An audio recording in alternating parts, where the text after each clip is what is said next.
মহিষাদলের প্রাচীন গোপালজিউ মন্দিরে চুরির ঘটনায় চাঞ্চল্য। সোনা রূপা নগদ সহ লক্ষাধিক টাকা চুরি, তদন্তে পুলিশ। মহিষাদল রাজবাড়ির কুলদেবতা গোপালজিউ সেই মন্দিরে চুরির ঘটনায় চাঞ্চল্য ছড়িয়েছে।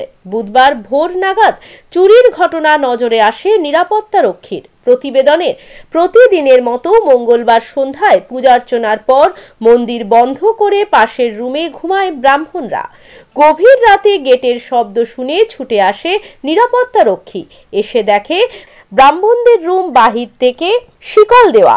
শিকল খুলে তাদের বের করে দেখা যায় মন্দিরের পেছনের গেট খোলা।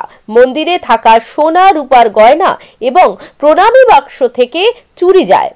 খবর দেওয়া হয় মহিষাদল থানায়। পুলিশ ঘটনার তদন্ত শুরু করে। সিসিটিভি ক্যামেরা থাকলেও চোরের দল পরিকল্পিতভাবে সিসিটিভিকে আড়াল করে ঘটনা ঘটিয়েছে। মন্দিরের ব্রাহ্মণ দিবাকর মিশ্র জানান, 2:30 নাগাদ নিরাপত্তা রক্ষী আমাদের ডাকে। বাহির থেকে শিকল দেওয়া ছিল। নিরাপত্তা রক্ষী দরজার শিকল খুললে আমরা বেরিয়ে এসে দেখি মন্দিরে চুরির ঘটনা ঘটেছে। রাজপরিবারকে বিষয়টি জানায়। মন্দিরে দেবদেবীর গহনা, আসবাবপত্র, প্রণামী বাক্স সহ আনুমানিক লক্ষাধিক টাকা চুরির ঘটনা ঘটেছে। নিরাপত্তা রক্ষী শ্রীদাম প্রামাণিক জানান, মেন গেটের সামনে ছিলাম। রাত 2:30 নাগাদ একটি শব্দ কানে আসে। মন্দিরের ভেতরে ঢুকে দেখি ব্রাহ্মণদের থাকার রুমের বাইরে থেকে শিকল দেওয়া। তাদের ডেকে ঘুম থেকে তুলে দেখি মন্দিরের গেটও খোলা। কাছে গিয়ে দেখা যায় মন্দির চুরি হয়েছে। প্রাচীন মহিষাদল রাজবাড়ির গোপালজিউ মন্দিরে এই ধরনের চুরির ঘটনায় এলাকায় চাঞ্চল্য ছড়িয়েছে। এখন দেখার পুলিশ তদন্ত করে চুরির ঘটনায় যুক্তদের চিহ্নিত করতে পারে কিনা। ঠাকুরমশাই কিভাবে জানতে পারলেন যে আমাদের ওই সিদামদা ওই যে রাত্রে শুয়ে ওইখানে জগন্নাথে উনি জানতে পেরে আমাদের ডাকছিল। সেই মুহূর্তে আমাদের তো শিকল তোলা। উনি বললেন যে দেখেছি আমি ছুটে পালাতে, এটা লাস্ট মুহূর্তেই। আর এর আগে যা বললাম তাই সেইগুলো। কি হয়েছে, মানে কোথায় ঢুকে কিভাবে ঢুকলো, কি হয়েছে একটু বলুন। ওই তো ওই পাশের ব্যাক সাইড দিয়ে ঢুকেছে, তালা ভেঙেছে। সে পাশের গেটের তালা ভেঙেছে, সামনে আসে না, ওই সব সাইড দিয়েই হয়েছে। দিয়ে ঢুকে যা যা নেওয়ার নিয়েছে, যেগুলো ছিল। কি কি ছিল ঠাকুরের? চূড়া ছিল রাধিকার, গোপালজিউর, বাঁশি, চূড়া, পাদুকা, শালগ্রামের পদ্ম, পৈতা, রূপার হাত, আর মঙ্গলসূত্র একটা ছিল, প্রণামী বাক্স। আনুমানিক কত টাকা হতে পারে? প্রায় 1000-1200 হবে। টোটাল গয়না টয়না নিয়ে কত টাকা হতে পারে ওটা ঠিক আন্দাজ করতে পারবো না আমরা। কি মনে হয় যে কিভাবে ঘটলো এই ঘটনা? সেটাই তো ভাবতে পারছি না কিভাবে হয়ে গেল। কত নাগাদ হয়েছে বলে মনে হয়? ও প্রায় 2:30 থেকে 3টার মধ্যে। আপনারা কখন জানলেন?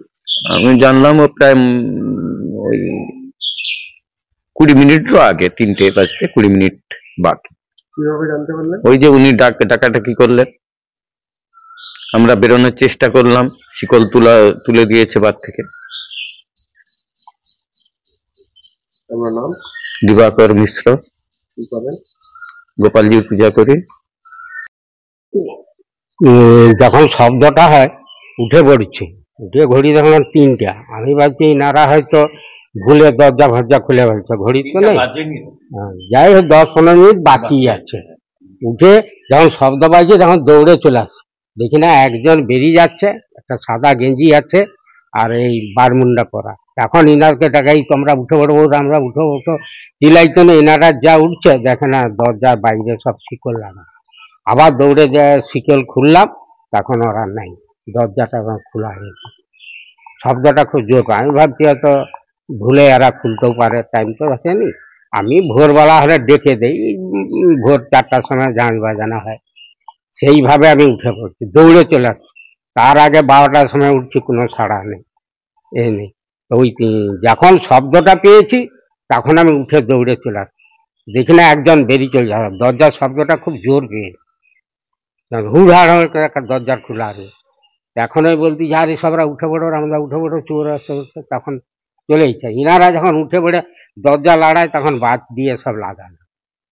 আপনি যাকে দেখলেন তিনি কোন দিক থেকে বেরোলেন? সেটা এই দরজা দিয়ে ওই সোজা বেরিয়ে চলে গেছে।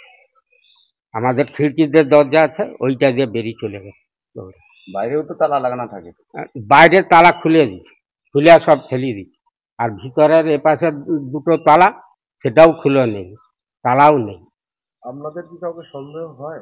না, আমাদের কাগজ সন্দেহ দেখতেই পাচ্ছি না, শুধু বেরিয়ে গেছে শব্দটা।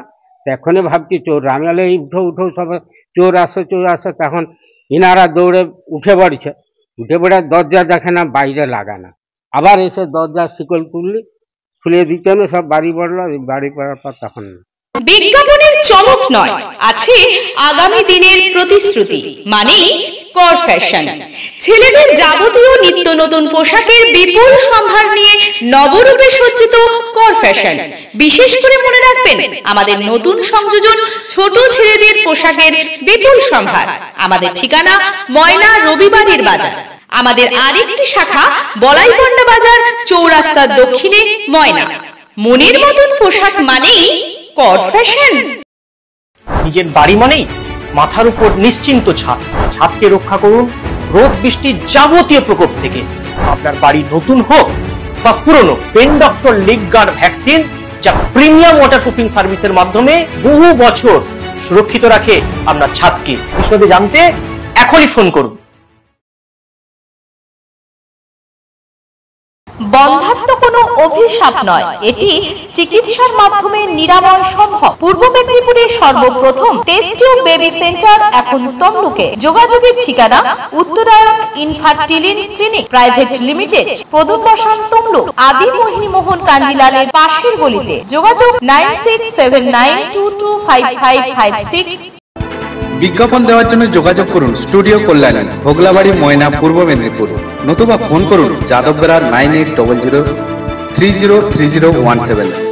এছাড়া অসিত বেরা 9932227739।